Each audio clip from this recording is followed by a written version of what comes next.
Dear students, आज हम discuss करेंगे डील-सेल्डर रिएक्शन को।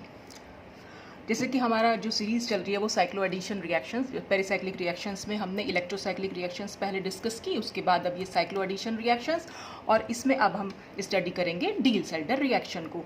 तो डील-सेल्डर रिएक्शन सबसे अच्छा एग्जाम्पल होती है 4+2 साइक्लो एडिशन का। जैसे मैंने अपने प्रीवियस वीडियो में बताया भी था आपको कि हमने दो तरीके के साइक्लो एडिशन वहाँ पर डिस्कस किए थे, 2+2 cyclo addition and 4+2 cyclo addition.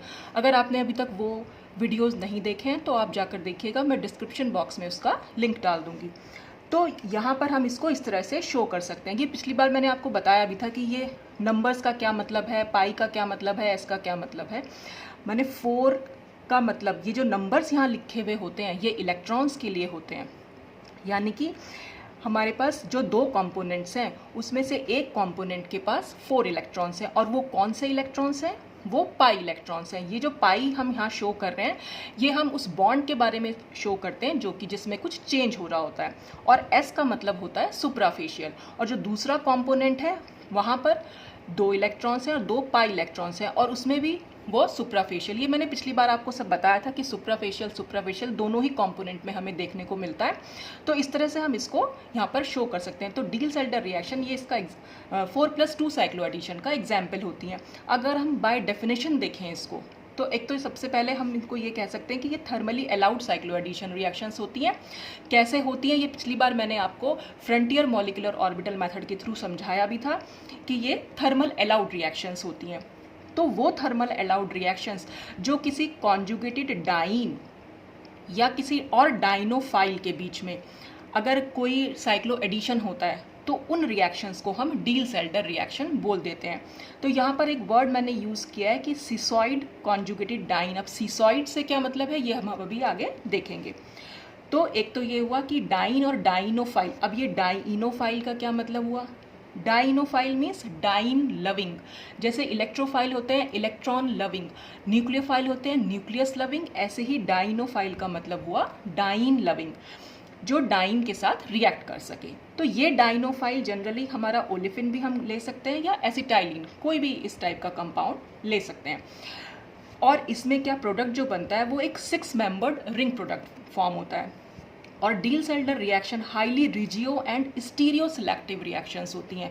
अब ये रिजियो और स्टीरियो सिलेक्टिव कैसे होती हैं वो हम आगे एग्जाम्पल के थ्रू समझेंगे, लेकिन इनकी यही हाई रिजियो सिलेक्टिविटी और स्टीरियो सिलेक्टिविटी को हम ऑर्गेनिक सिंथेसिस में यूज़ कर सकते हैं।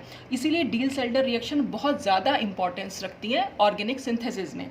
अब वो कैसे रखती हैं? देखिए, जैसे अगर हमने एक डाइन ले ली जिसमें हमने ये सब्स्टिट्यूएंट लगा रखे हैं, ऐसे ही हमने एक ओलिफिन ली जिसमें हमने ये सब्स्टिट्यूएंट लगा रखे हैं। अब आप देख रहे हैं जब ये कंपाउंड बनेगा ये इस तरह से फॉर्म होगा, ये पाई बॉन्ड जो है मूव करेंगे, तो इस तरह से ये एक 6 मेंबर रिंग बन के आएगी। माने जो मेन इसका स्ट्रक्चर होगा वो साइक्लोहेक्सीन का जो बेसिक स्ट्रक्चर होता है वो साइक्लोहेक्सीन बनती है। बाकी हम इसके सब्स्टिट्यूएंट्स को वहाँ पर जैसे ये थे एज इट इज़ दिखा सकते हैं। तो आप देख रहे हैं कि जैसे ये साइक्लोहेक्सीन का कोई डेरिवेटिव बना, यहाँ पर आप 4 स्टीरियो सेंटर या कायरल सेंटर जो है ये वो यहाँ पर डेवलप हो गए। कायरल सेंटर से मतलब होता है कि जब किसी एटम से 4 डिफरेंट ग्रुप्स अटैच्ड हों तो वो एक कायरल सेंटर कहलाता है। तो देख रहे हैं आप यहाँ पर इस कार्बन एटम से एक तो ये R1 अटैच्ड है, एक ये बॉन्ड है और एक ये सब्स्टिट्यूएंट है, और यहाँ पर एक H भी है जिसको हमने शो नहीं किया हुआ है। तो ये जो कायरल सेंटर्स हैं इनकी स्टीरियोकेमिस्ट्री हम with the help of Diels Alder reaction बता सकते हैं, और इसी चीज़ का हम यूज़ करते हैं ऑर्गेनिक सिंथेसिस में। अब हम देखेंगे कि जो इसमें डाइन हम यूज़ करते हैं वो कैसी होनी चाहिए और डाइनोफाइल कैसा होना चाहिए। तो सबसे पहले डाइन्स के बारे में देख लेते हैं। तो डाइन जो डील-सेल्डर रिएक्शन में हम यूज़ करते हैं वो डाइन हमेशा इलेक्ट्रॉन रिच होनी चाहिए और डाइनोफाइल इलेक्ट्रॉन पुअर होना चाहिए। या हम क्यों कह रहे हैं इसको पुअर या रिच? अगर डाइन से हम कोई इलेक्ट्रॉन डोनेटिंग ग्रुप जोड़ दें तो डाइन इलेक्ट्रॉन रिच हो जाएगी, और डाइनोफाइल से अगर हम कोई इलेक्ट्रॉन विड्रॉइंग ग्रुप अटैच कर दें तो वो इलेक्ट्रॉन पुअर हो जाएगी। अब यहाँ पर हम ये देख रहे हैं कि diene must have cisoid conformation. अब ये सिसॉइड से क्या मतलब है? देखिए, हम ब्यूटाडाइन जैसे हम एग्जाम्पल ले रहे हैं, हम इस तरह से भी ड्रॉ कर सकते हैं ब्यूटाडाइन को, और हम इस तरह से भी ड्रॉ कर सकते हैं। तो आप देख रहे हैं सिंगल बॉन्ड के अराउंड ये दोनों डबल बॉन्ड सेम साइड पर हैं। जैसे हम सिस और ट्रांस पढ़ते थे ज्योमेट्रिक आइसोमेरिज्म में कि डबल बॉन्ड के सेम साइड पर अगर सिमिलर ग्रुप्स अटैच्ड हैं तो वो सिस हो जाती थी, और अगर वो सिमिलर ग्रुप्स डबल बॉन्ड के ऑपोजिट साइड पर अटैच्ड हैं तो वो ट्रांस हो जाती थी। तो बिल्कुल ठीक यहाँ पर हम वही देखेंगे कि यहाँ पर हम सिंगल बॉन्ड देख रहे हैं, वहाँ डबल बॉन्ड देखते थे, यहाँ पर हमें सिर्फ सिंगल बॉन्ड के अराउंड इन डबल बॉन्ड्स को देखना है कि वो ऑपोजिट साइड्स हैं या सेम साइड्स हैं। तो क्योंकि ये सिंगल बॉन्ड के सेम साइड है इसलिए हम इसको एस सिसॉइड कह रहे हैं। एस का क्या मतलब होता है? एस का मतलब होता है यहाँ सिग्मा बॉन्ड या सिंगल बॉन्ड जो हमने लिया हुआ है। तो ये तो हो गया सिसॉइड फॉर्म। और अगर हम इसी डबल बॉन्ड, यहाँ पर आप देख रहे हैं ये जो सिंगल बॉन्ड है इसके अराउंड ये डबल बॉन्ड और ये डबल बॉन्ड दोनों इस सिंगल बॉन्ड के ऑपोजिट साइड पर प्रेजेंट है, इसलिए ये हो गया एस ट्रांसॉइड फॉर्म। तो नॉर्मली जो बीटाडाइन होती है वो इसी फॉर्म में एग्जिस्ट करती है, मीन्स कि ये स्टेबल फॉर्म होती है। क्यों स्टेबल होती है? क्योंकि आप देख रहे हैं यहाँ पर जो ये पूरा पाई फ्रेमवर्क है ये एक दूसरे से बहुत दूर है, तो यहाँ पर स्टेरिक रिपल्शन बहुत कम है। तो स्टेरिक रिपल्शन कम होने की वजह से ये ज़्यादा स्टेबल है। और यहाँ पर सिंगल बॉन्ड के अराउंड दोनों ही जो पाई बॉन्ड्स हैं वो बिल्कुल पास पास में है, इसलिए यहाँ पर स्टेरिक रिपल्शन ज़्यादा है और ये अनस्टेबल होती है। लेकिन क्योंकि हमें डाइन में सिसॉइड फॉर्म ही चाहिए होती है, ये सिसॉइड बहुत ज़्यादा रिएक्टिव होती है डील-सेल्डर रिएक्शन के केस में। और डील-सेल्डर में हमें सिसॉइड फॉर्म ही क्यों चाहिए होती है ये हम आगे देख सकते हैं। क्योंकि ये जो डाइन है ये डाइनोफाइल से, या हम कह सकते हैं किसी ओलिफिन से या एसिटिलीन से एक सिन एडिशन शो करती है, यानी सुप्राफेशियल एडिशन होता है। बिल्कुल इस तरह से कि दोनों आमने सामने होते हैं और दोनों को बस इस तरह से जुड़ जाना होता है। तो यहाँ देख रहे हैं आप कि ये जो कार्बन एटम है, कॉर्नर वाले कार्बन एटम और इस कार्बन एटम के बीच में अच्छे से इंटरेक्शन हो सकता है अगर ये ब्यूटाडाइन सिस फॉर्म में है तो। और अगर ये ट्रांस फॉर्म में है तो यहाँ तो इंटरेक्शन अच्छा हो जाएगा, लेकिन ये कार्बन एटम क्योंकि इस कार्बन एटम से अब बहुत ज़्यादा डिस्टेंस पर हो गया है, तो डिस्टेंस बहुत ज़्यादा हो गया, तो यहाँ पर जो p ऑर्बिटल प्रेजेंट होगा और जो यहाँ पर p ऑर्बिटल प्रेजेंट होगा दोनों के बीच में उतनी अच्छी ओवरलैपिंग हो ही नहीं पाएगी जितनी यहाँ पर हो सकती है। क्योंकि हमें डील-सेल्डर रिएक्शन में सिन एडिशन दिखाना होता है, तो वो सिन एडिशन यहाँ पर जितना अच्छा हो सकता है वो यहाँ हो नहीं सकता। तो इसलिए ये जो सिसॉइड फॉर्म होती है इसको हम मानते हैं कि ये फेवरेबल ज्योमेट्री है फॉर साइक्लिक ट्रांजिशन स्टेट, क्योंकि साइक्लिक ट्रांजिशन स्टेट तो बनती ही है इसमें। तो जब आमने सामने और ये बिल्कुल पास पास में है तो ये फेवरेबल होती है सिसॉइड फॉर्म, और ट्रांसॉइड फॉर्म जो होती है वो अनफेवरेबल होती है। हालांकि स्टेबल यही है और ये अनस्टेबल है, लेकिन क्योंकि हमें डील-सेल्डर रिएक्शन के लिए कंडीशन ही हमारी ये है कि हमें सिसॉइड फॉर्म चाहिए होती है, इस वजह से कि इनके बीच में जो p ऑर्बिटल्स हैं उनकी ओवरलैपिंग ज़्यादा अच्छी तरह से हो पाती है। तो ये तो अब कौन कौन सी डाइन्स हैं जिसको हम देख सकते हैं कि जो डील-सेल्डर रिएक्शन शो करती हैं या नहीं शो, पहले हम देख रहे हैं कि जो नहीं शो कर रही हैं। देखिए यहाँ पर आप देख रहे हैं ये क्योंकि दोनों ही साइक्लिक सिस्टम है, अगर ये सिंगल बॉन्ड होता इस तरह से तो हम आराम से इसको रोटेट करा सकते थे। सिंगल बॉन्ड के अराउंड रोटेशन पॉसिबल है, क्योंकि यहाँ पर अगर हम ये शो कर रहे हैं इसको इस तरीके से कि जो ये एक दूसरे में चेंज हो जाती हैं, सिंगल बॉन्ड के अराउंड सिर्फ रोटेशन कराना होता है और डबल बॉन्ड को यहाँ पर हम शिफ्ट कर सकते हैं, रोटेट कर सकते हैं सॉरी। तो क्योंकि ये जो रोटेशन के लिए जो एनर्जी बैरियर है वो बहुत कम होता है, आई थिंक 30 किलो जूल पर मोल चाहिए होता है इसके लिए, तो बहुत कम एनर्जी चाहिए होती है, तो ईजिली सिंगल बॉन्ड के अराउंड रोटेशन करा ली जाती है और इसको सिसॉइड फॉर्म में चेंज कर दिया जाता है। लेकिन यहाँ पर क्योंकि ये एक साइक्लिक कंपाउंड है तो यहाँ रोटेशन पॉसिबल ही नहीं है। तो ऐसी कोई भी साइक्लिक कंपाउंड जहाँ पर रोटेशन ही पॉसिबल नहीं होगी तो वो कभी भी डील-सेल्डर रिएक्शन नहीं दे पाएंगी। ऐसे ही हम यहाँ पर भी देख सकते हैं, अगर आप इसको रोटेट भी करा लेंगे तब भी ये एक दूसरे से ट्रांस ही रहेंगे डबल बॉन्ड। ऐसे यहाँ पर भी है कि ये एक दूसरे से ट्रांस रहेंगे। तो जितनी भी ट्रांसॉइड फॉर्म है वो डील-सेल्डर रिएक्शन जब साइक्लिक में होंगी, अगर वो इनकेस ओपन चेन में हुई तो फिर रोटेशन पॉसिबल हो जाती है। अच्छा, और ये जो हम यहाँ पर दिखा रहे हैं साइक्लिक कंपाउंड में, ये हमेशा ही सिसॉइड रहेगी, ये कभी ट्रांस में चेंज ही नहीं हो सकती। तो ये बहुत ज़्यादा अच्छी तरीके से डील-सेल्डर रिएक्शन दे पाती हैं। तो ये सारी इस तरह से हम दिखा सकते हैं कि कौन से जो डाइन है वो नहीं दे सकती हैं और कौन सी डाइन यहाँ पर दे सकती हैं। अब हम देखेंगे डाइनोफाइल। अब डाइनोफाइल, जैसा कि मैंने आपको पहले बताया कि डील-सेल्डर रिएक्शन में जो डाइनोफाइल यूज़ करते हैं वो इलेक्ट्रॉन पुअर होते हैं। इलेक्ट्रॉन पुअर का मतलब यही हुआ कि अगर हम किसी भी एल्कीन से, सिंपल एल्कीन से, ओलिफिन से अगर हम कोई इलेक्ट्रॉन विड्रॉइंग ग्रुप अटैच कर दें तो इलेक्ट्रॉन विड्रॉइंग ग्रुप क्या करेगा, इस ओलिफिन को इलेक्ट्रॉन पुअर बना देगा। और जो डील-सेल्डर रिएक्शन की एक कंडीशन है कि वहाँ पर डाइन इलेक्ट्रो रिच और डाइनोफाइल इलेक्ट्रॉन पुअर होना चाहिए। तो यहाँ पर इलेक्ट्रॉन विड्रॉइंग ग्रुप इसको जो है वो इलेक्ट्रॉन पुअर बना दे रहा है। तो जितने ज़्यादा number of electron withdrawing group attach होते चले जाएंगे उतना ज़्यादा जो ये डाइनोफाइल है उतना ज़्यादा रिएक्टिव होता चला जाएगा। तो यहाँ पर आप देख रहे हैं ये, फिर हमने यहाँ दोनों जोड़ दिए, फिर इधर जोड़ा। इसी तरह से हम चारों तरफ भी CN लगा दें तो वो और ज़्यादा अच्छी दे पाएगी। ऐसे ये नीचे वाले कंपाउंड्स हैं, सब में डाइन से ऐसे यहाँ पर जो पूरा ये एसिटिलीन टाइप से बना रखा है हमने इसको, और इसमें भी हमारे ये जो है इलेक्ट्रॉन विड्रॉइंग ग्रुप अटैच्ड है।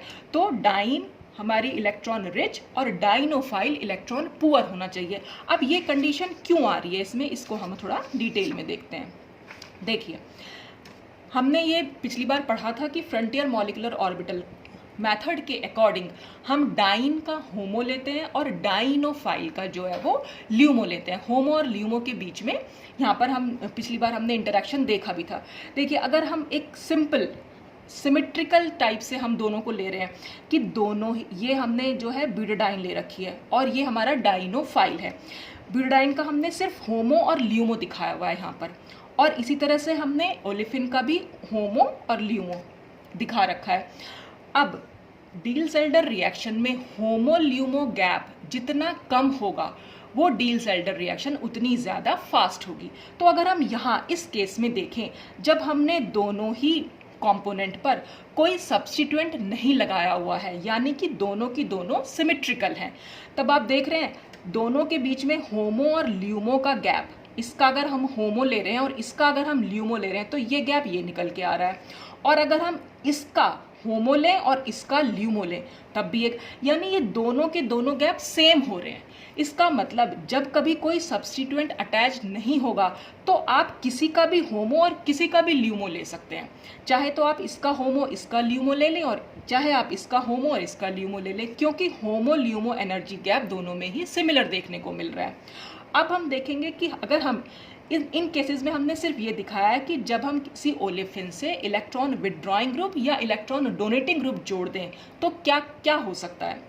तो अब अगर सबसे पहले हम ये देखें कि अगर हमने इस ओलिफिन से इलेक्ट्रॉन डोनेटिंग ग्रुप जोड़ दिया तब क्या होगा। जैसे ही इलेक्ट्रॉन डोनेटिंग ग्रुप ओलिफिन में जुड़ता है, इसका जो आयनाइजेशन पोटेंशियल है वो डिक्रीज कर जाता है इसके कंपैरिजन में, और जब आयनाइजेशन पोटेंशियल डिक्रीज करता है तो होमो की एनर्जी जो है वो इंक्रीज कर जाती है। जैसे आप यहाँ इस केस में देख भी रहे हैं, जैसे यहाँ इलेक्ट्रॉन डोनेटिंग ग्रुप जुड़ा, यहाँ पर इसके होमो की एनर्जी हमने यहाँ एनर्जी वाइज हमने होमो को यहाँ शो किया हुआ है और इसका होमो हमारा ऊपर चला गया। क्यों? क्योंकि इसका आयनाइजेशन पोटेंशियल जो है वो घट गया।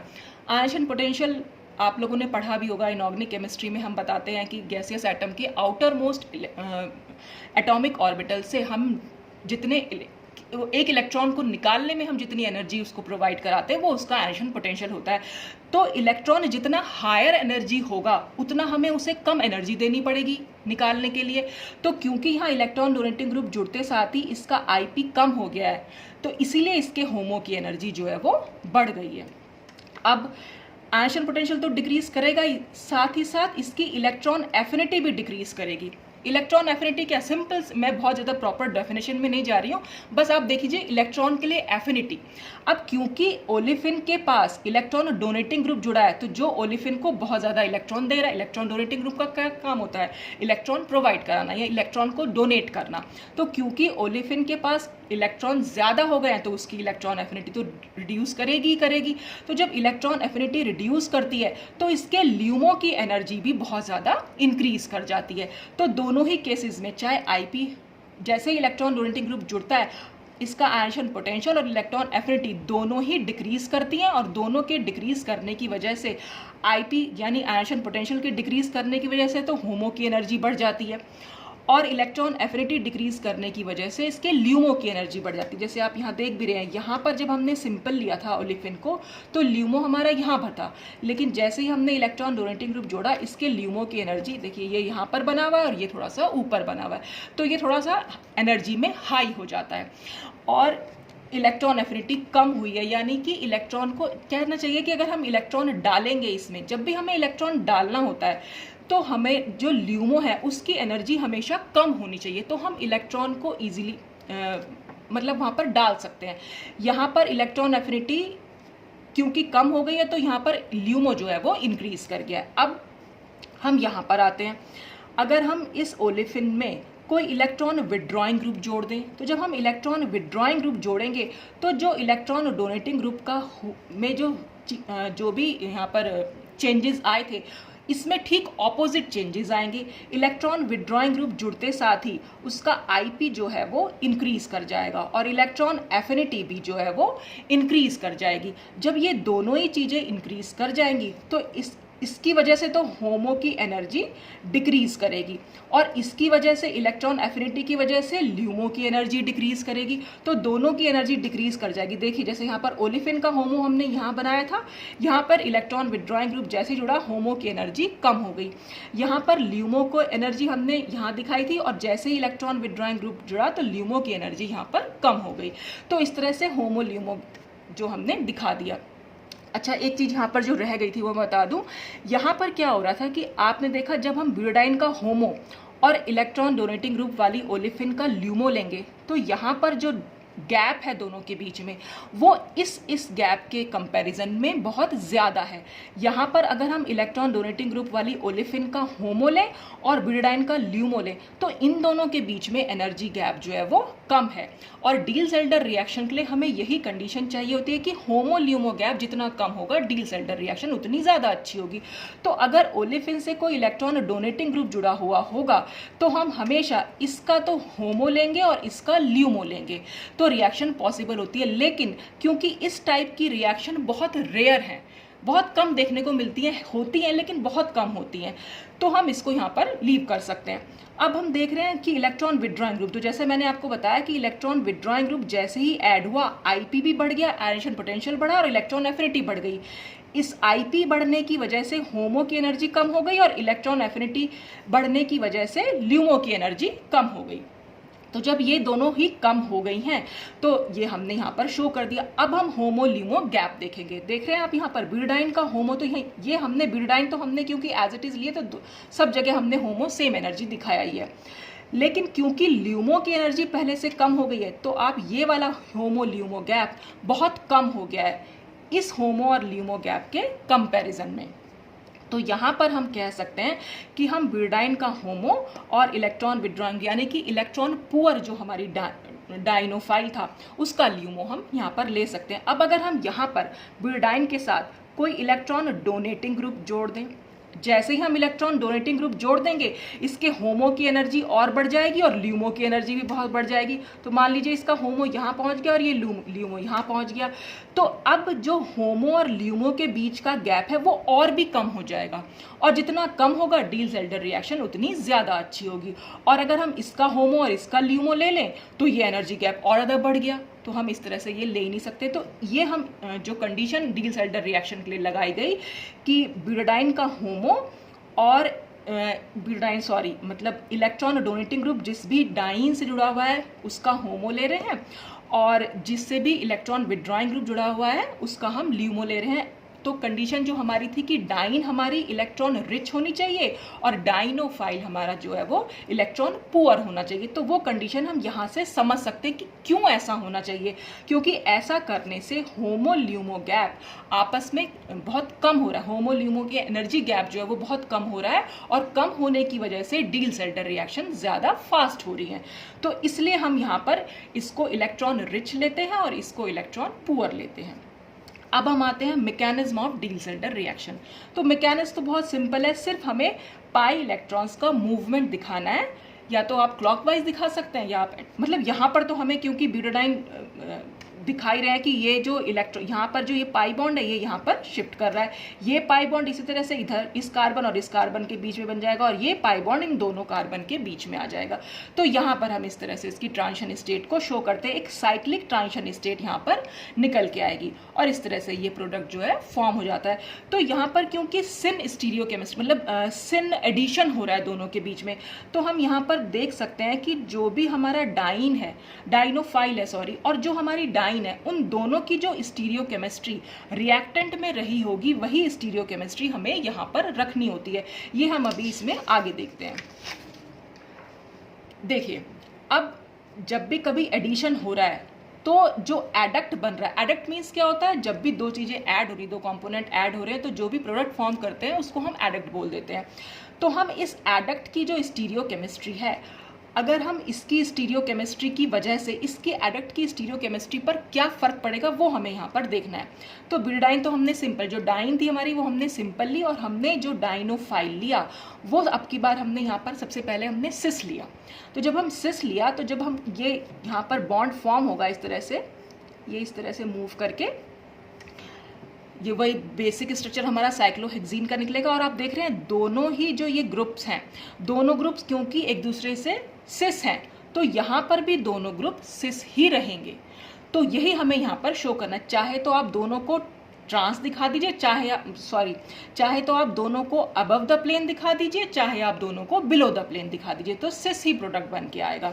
और अगर ये दोनों जो ग्रुप सब्स्टिट्यूएंट्स हमने लिए हैं अगर ये एक दूसरे से ट्रांस हैं तो प्रोडक्ट में भी ये एक दूसरे से ट्रांस रहेंगे। एक को हमने अबव द प्लेन दिखाया और दूसरे को हमने बिलो द प्लेन दिखाया। तो इसीलिए हम ये कहते हैं कि जो ये डील-सेल्डर रिएक्शन होती है ये हाईली स्टीरियो स्पेसिफिक होती हैं। अब स्टीरियो स्पेसिफिक से क्या मतलब होता है, देखिए ये दोनों सिस और ट्रांस, ये दोनों कंपाउंड्स एक दूसरे के स्टीरियो आइसोमर्स हैं। ये स्टीरियो आइसोमर जो है ये एक टाइप का प्रोडक्ट दे रहा है और इसका जो दूसरा स्टीरियो आइसोमर यानी सिस फॉर्म हमें एक टाइप का प्रोडक्ट दे रही है और ट्रांस फॉर्म हमें दूसरे टाइप का प्रोडक्ट दे रही है, और ये दोनों भी आपस में स्टीरियो आइसोमर्स हैं। तो जब भी कभी ऐसा होगा कि दोनों स्टीरियो आइसोमर्स जो हैं वो डिफरेंट प्रोडक्ट देते हैं तो वही रिएक्शंस हमारी स्टीरियो स्पेसिफिक कहलाती हैं। और जितनी भी स्टीरियो स्पेसिफिक रिएक्शंस होती है वो सारी स्टीरियो सिलेक्टिव भी होती है, तो इसलिए ये स्टीरियो सिलेक्टिव भी है। अब हम देखेंगे यहाँ पर कि जो एडक्ट की स्टीरियोकेमिस्ट्री है और हमारी जो डाइन की स्टीरियोकेमिस्ट्री की वजह से एडक्ट की स्टीरियोकेमिस्ट्री पर क्या फ़र्क पड़ रहा है। अब हमने यहाँ देखा, हमने इसका नाम लिखा, ये है सिस कंपाउंड। जो ब्यूटाडाइन हमने यहाँ पर लिया है या तो वो सिस या जेड हम इसको, अब हम इसको सिस या जेड क्यों बोल रहे हैं। देखिए यहाँ पर हम एक एच जो हमने शो नहीं किया था वो मैं इसको यहाँ पर अगर शो कर दूँ, एक एच यहाँ पर भी लगा हुआ होगा और एक एच यहाँ पर भी लगा हुआ होगा। तो आप देख रहे हैं डबल बॉन्ड के अराउंड क्योंकि दोनों एच सेम साइड पर हैं इसलिए हमने इसके लिए सिस यूज़ किया, और यहाँ पर भी डबल बॉन्ड के अराउंड दोनों एच सेम साइड पर हैं तो हमने सिस लिया। और जो भी सिस एल्कीन्स होती है उनको हम जेड भी बोल देते हैं। तो मैंने आपको ई और जेड नॉमेनक्लेचर पहले बताया हुआ है, तो वो इसी टाइप से हम वहाँ पर हम ई और जेड नॉमेनक्लेचर में जनरली हम नंबरिंग करते थे जब हमारे पास सब्स्टिट्यूएंट्स चारों ही सब्स्टिट्यूएंट्स डिफरेंट हों, लेकिन यहाँ पर क्योंकि दोनों सेम है तो हम सिस को जेड भी बोल सकते हैं। वहाँ पर अगर हम नंबरिंग देते हैं तो हम ये देखते हैं कि डबल बॉन्ड के अराउंड अगर सेम नंबर वाले ग्रुप, यानी एक को हम 1 दे रहे हैं एक को 2 दे रहे हैं, सब किसी को भी, जैसे हम यहाँ पर जो देंगे यहाँ पर इसको 1 नंबर देंगे और इसको 2 नंबर देंगे, और ऐसे ही इस केस में हम यहाँ पर इसको 1 नंबर देंगे और इसको हम 2 नंबर देंगे। और अगर हम यहाँ पर बात करें तो ये 1 नंबर हो जाएगा और ये 2 नंबर हो जाएगा, और ऐसे ही यहाँ पर ये हमारा 1 नंबर हुआ और ये 2 नंबर हुआ। तो आप देख रहे हैं जो 2 नंबर वाले हैं वो डबल बॉन्ड के अराउंड सेम साइड पर हैं, इसलिए हम उसके लिए जेड वर्ड यूज़ कर रहे हैं, जेड जो है उसके लिए नोटेशन हम यहाँ पर दे रहे हैं। और ऐसे ही हम यहाँ देख रहे हैं डबल बॉन्ड के अराउंड यहाँ पर भी हाइड्रोजन को 2 मिला है और यहाँ भी हाइड्रोजन को 2 मिला है, और इधर की साइड 1 है और इधर की साइड भी 1 है। तो सेम नंबर वाले जब सेम साइड होते हैं तो हम उसके लिए जेड यूज़ कर लेते हैं। तो जब इस टाइप की कोई भी डाइनोफाइल से अटैच्ड होगी तो रिएक्शन कैसे, बिल्कुल पाई बॉन्ड का मूवमेंट तो हम इसी तरह से दिखा देंगे, ये घूमा तो यहाँ पर क्योंकि 3 बॉन्ड थे अब यहाँ पर 2 ही बॉन्ड रह जाएंगे, और ये बॉन्ड क्योंकि यहाँ मूव किया है तो ये डबल बॉन्ड तो बनेगा यहाँ पर। अब यहाँ पर एक चीज़ और है, ये सिस सिस भी बोल रहे हैं। और एक तरह से आप और भी देख सकते हैं इसको कि दोनों ही आर जो हैं वो इनसाइड है। मैंने आपको पिछली बार भी बताया था कि इनसाइड और आउटसाइड्स क्या होते हैं, कि अगर हम डबल बॉन्ड से, ये कोई हमारा पाई सिस्टम है, तो अगर हम आर को यहाँ दिखा रहे हैं यानी इस डबल बॉन्ड से बाहर की साइड दिखा रहे हैं तो ये तो होते हैं आउटसाइड, और ये अगर अंदर की साइड दिखा रहे हैं तो ये हो जाते हैं इनसाइड। तो ये दोनों इनसाइड हैं, तब भी हम इसको सिस सिस बोल रहे हैं। तो ये जो इनसाइड है यानी कि सेम है, तो यहाँ पर भी इनकी स्टीरियोकेमिस्ट्री जो है वो सेम ही रहेगी। अगर आपने एक को अबव द प्लेन दिखाया है तो दूसरे आर को भी आपको अबव द प्लेन ही दिखाना पड़ेगा, तो ये सेम रहेगा। जो स्टीरियोकेमिस्ट्री यहाँ थी आर के लिए, वही स्टीरियोकेमिस्ट्री यहाँ पर भी रहेगी। अब हम आते हैं नेक्स्ट वाले कंपाउंड पे। नेक्स्ट वाले कंपाउंड को अगर हम देखें तो एक एच हमारा यहाँ है और एक एच हमारा यहाँ, एक एच ये और एक एच ये। अब आप देख रहे हैं दोनों एच डबल बॉन्ड के ऑपोजिट साइड पर हैं, ये वाला भी और ये वाले भी, इसलिए हम इसके लिए हम ट्रांस ट्रांस बोल रहे हैं, या हम इसको ई बोलते हैं। सिस को जेड बोलते हैं और ट्रांस को ई बोल रहे हैं। ठीक, अब जब हम इसको यहाँ पर कंबाइन कराएंगे तो क्योंकि दोनों ही आउटसाइड है, ट्रांस ट्रांस है इसका मतलब दोनों ही सेम है, सिस सिस है इसका मतलब दोनों सेम है, दोनों आउटसाइड है इसका मतलब दोनों सेम है। आप कैसे भी इसको समझ सकते हैं। तो जब दोनों आउटसाइड हैं तब भी हम दोनों को सेम स्टीरियो से दिखाएंगे। तो अगर हमने एक को बिलो द प्लेन दिखाया है तो दूसरे को भी हमें बिलो द प्लेन ही दिखाना पड़ेगा, यानी ये पीएच अगर हमारा बिलो द प्लेन है तो ये पीएच भी बिलो द प्लेन ही रहेगा। और एच क्योंकि इनसाइड थे, दोनों ही एच इनसाइड है तो दोनों की एच की भी सेम रहेगी, और ये तो हमारा रहेगा ही एज इट इज। फिर हम नेक्स्ट कंपाउंड देखते हैं। नेक्स्ट कंपाउंड हमारा सिस ट्रांस है। सिस ट्रांस कैसे है, एक एच यहाँ है और एक एच यहाँ, ऐसे ही एक एच यहाँ और एक एच यहाँ। इस डबल बॉन्ड के अराउंड दोनों एच क्योंकि सेम साइड पर हैं तो ये सिस हो गया, और इस डबल बॉन्ड के अराउंड दोनों ही एच क्योंकि डिफरेंट साइड ऑपोजिट साइड पर है इसलिए ये ट्रांस हो गया। तो सिस के लिए हमने जेड यूज किया, ट्रांस के लिए हमने ई यूज किया। जब ये सिस ट्रांस है तो इसका मतलब एक दूसरे से उल्टे हैं। उल्टे होने का मतलब क्या हुआ, ये आर जो है इनसाइड है और ये वाला आर आउटसाइड है, तो एक इनसाइड हुआ और एक आउटसाइड हुआ। तो जब एक इनसाइड और एक आउटसाइड यानी दोनों डिफरेंट हैं तो यहाँ पर भी दोनों की स्टीरियो को हम डिफरेंट ही बनाएंगे। अगर हम एक को अबव द प्लेन बता रहे हैं तो दूसरे को हमें बिलो द प्लेन दिखाना पड़ेगा। तो जो स्टीरियो यहाँ पर रही हमारी डाइन की, वही स्टीरियो यहाँ पर भी रही। दोनों इनसाइड थे, दोनों सेम साइड थे तो हमने दोनों को सेम साइड दिखाया। दोनों आउटसाइड थे पीएच और पीएच, इसलिए हमने ये भी दोनों सेम ही थे तो हमने दोनों को सेम दिखाया। एक यहाँ पर आर इनसाइड है और एक आर आउटसाइड है तो इसलिए हमने दोनों को ट्रांस दिखाया। ऐसे समझ सकते हैं, या दोनों सिस सिस हैं, दोनों सेम है तो दोनों को सेम दिखाया, दोनों ट्रांस हैं तो दोनों सेम है इसलिए दोनों को सेम साइड दिखाया। अब यहाँ पर एक सिस और एक ट्रांस है, दोनों डिफरेंट है इसलिए हमने दोनों को डिफरेंट दिखाया। तो आप इसको किस तरह से भी समझ सकते हैं। तो इसीलिए ये नेचर में हाईली स्टीरियो स्पेसिफिक भी हुई, क्योंकि एक स्टीरियो आइसोमर दे रहा है, दूसरे टाइप का दे रहा है, तीसरे टाइप का दे रहा है, तो हर स्टीरियो आइसोमर एक डिफरेंट टाइप के प्रोडक्ट्स दे रहे हैं यहाँ पर। अब देखिए इसी मैकेनिज्म को हम समझ भी सकते हैं किस तरह से हम, अब ये जो आउटसाइड हैं, जो ग्रुप डबल बॉन्ड के जो ग्रुप आउटसाइड हैं उसको हम अबव द प्लेन दिखाएं या बिलो द प्लेन दिखाएं, ये हम यहाँ पर समझेंगे। फॉर एग्जांपल हमने ये एक रिएक्शन दिखाई जिसमें मैंने पीएच को बिलो द प्लेन दिखाया। अब क्यों दिखाया वो हम यहाँ समझ सकते हैं। देखिए क्योंकि दोनों के बीच में सिन एडिशन होता है या सुपरफेशियल एडिशन होता है, तो हमने यहाँ पर एक डाइन जो हमारी थी वो हमने इस तरह से शो कर दिया, और यहाँ पर हमारी जो हमने ये डाइनोफाइल लिया था वो हमने इसको इस तरह से शो कर दिया। अब दोनों के बीच में बॉन्डिंग कहाँ पर होगी, इस कार्बन और इस कार्बन के बीच में, यानी कि ये कार्बन और ये कार्बन के बीच में एक बॉन्ड बनेगा और ये कार्बन के बीच में एक नया सिग्मा बॉन्ड बनेगा, फिर पाई बॉन्ड तो सिर्फ मूव ही करना है।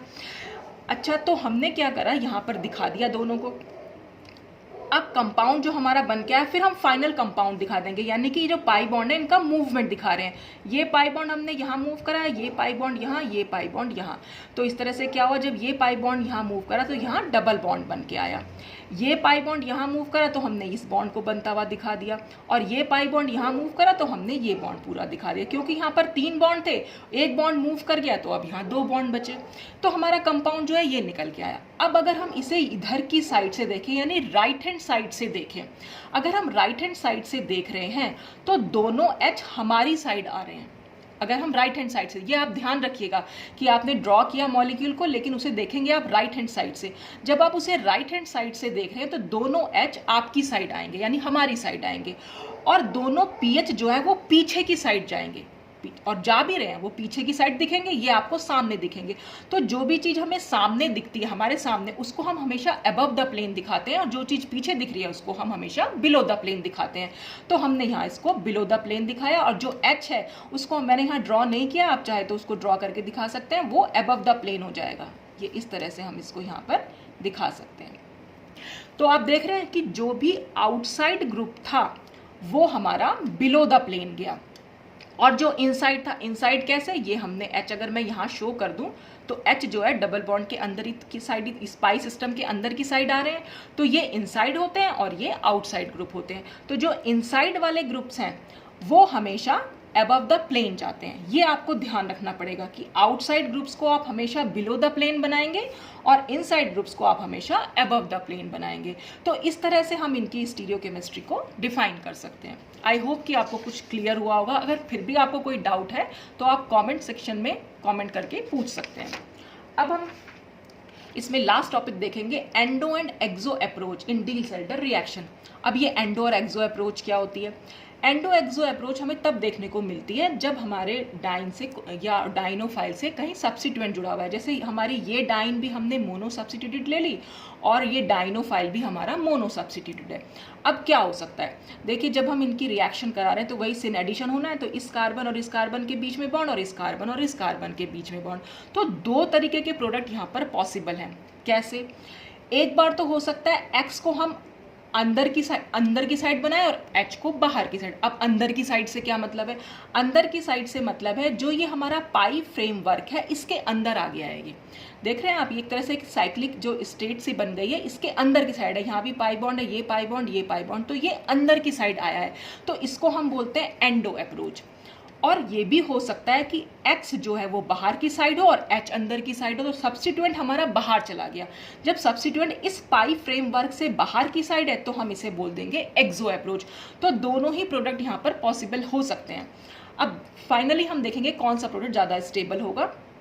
तो एंडो और एक्सो हमने दोनों इस तरह से दिखा सकते हैं, क्योंकि ये HX हम यहाँ पर एक H है, ये इस तरह से भी हम शो कर सकते हैं, और चाहे तो हम इसको X यहाँ बनाए और H हम यहाँ बना सकते हैं, कैसे भी हम शो कर सकते हैं। उसी बेसिस पर हमने इसकी ये जो है एडिशन जो है वो हमने यहाँ पर शो किया है कि एक बार X को हमने इनसाइड दिखा दिया पाई फ्रेमवर्क के तो वो एंडो हो गया, और एक बार हमने X को आउटसाइड दिखा दिया तो वो एक्सो हो गया। अब फाइनली हमने कंपाउंड बनाया, कंपाउंड बनाने के लिए फिर यही हमने ये जो है इनको मूव करा दिया। तो पाई बॉन्ड को मूव कराने से क्या हुआ कि ये जो X है ये अंदर की साइड आया। अब हमें क्या करना है, कंपाउंड को हमें राइट हैंड साइड से ही देखना है, तो हम इधर की साइड से देख रहे हैं। तो जब हम इधर की साइड से देख रहे हैं तो दोनों ही H हमारी साइड आ रहे हैं, यानी दोनों H आपस में सिस भी हैं और हमारी साइड भी आ रहे हैं, क्योंकि दोनों ही H इधर बाहर की साइड है।